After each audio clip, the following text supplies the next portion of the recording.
Good afternoon and welcome back to Nasdaq Trade Talks. I'm your host, Jill Malandrino, Global Markets Reporter at Nasdaq. We've been coming to you live from Inside ETFs in Hollywood, Florida. Joining me for this segment, we have Todd Rosenbluth. He is the director, excuse me, he is the, where are you? No. I'm the director of ETF and mutual fund research at CFRA. At CFRA. As you can tell, this is like the tail end of the interviews for the day, but we are saving the best for last, and I want to get some of your insights. You kicked off the session with do's and don'ts of ETF investing. Tell us about that. Yeah, so we find it's a common misperception with advisors that they should buy the cheapest ETF, or they should buy the largest ETF, or perhaps something that's commission-free available on their platform.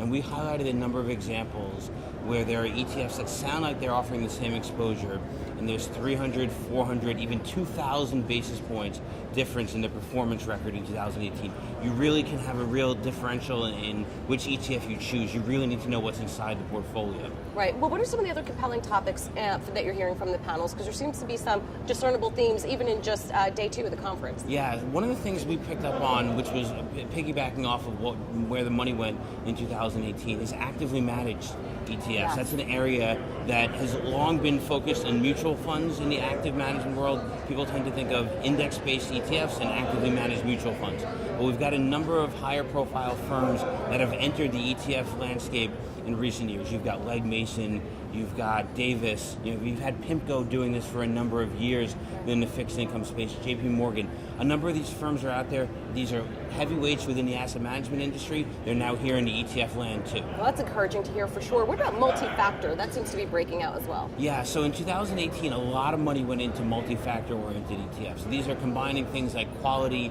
and value, momentum. These are metrics that are largely used within the actively managed mutual fund world, but now have been available in the ETF wrapper, and we're seeing combining those factors in a low-cost wrapper has been popular. And again, a number of prominent firms that are offering that. Goldman Sachs has a popular product, DWS, which used to be the old Deutsche Bank firm, JP Morgan, John Hancock. A number of these firms, again, people know the names of them. They're just now available in the ETF wrapper with different ingredients inside the portfolio. And what's so interesting with having you on, since you are the director of ETF and mutual fund research, you're seeing it from both perspectives. Right. So we're seeing firms where we knew of their mutual fund products, and now they're coming in either with a clone or an analog of those products in the ETF wrapper, or they're taking some of the quantitative skills that they had beforehand and now making an index-based approach to it. So they still have very strong mutual funds, but many of these mutual funds are bleeding assets. These are asset managers that want to embrace the ETF wrapper and are benefiting, although it's a challenge because there's so many of these firms that are competing for investor attention. What about your longer-term outlook for 2019 and beyond? Do you continue to see this growth that ETFs have experienced? Yeah, I think what was really encouraging was in 2018 we saw a slightly down stock market, we saw a flat bond market,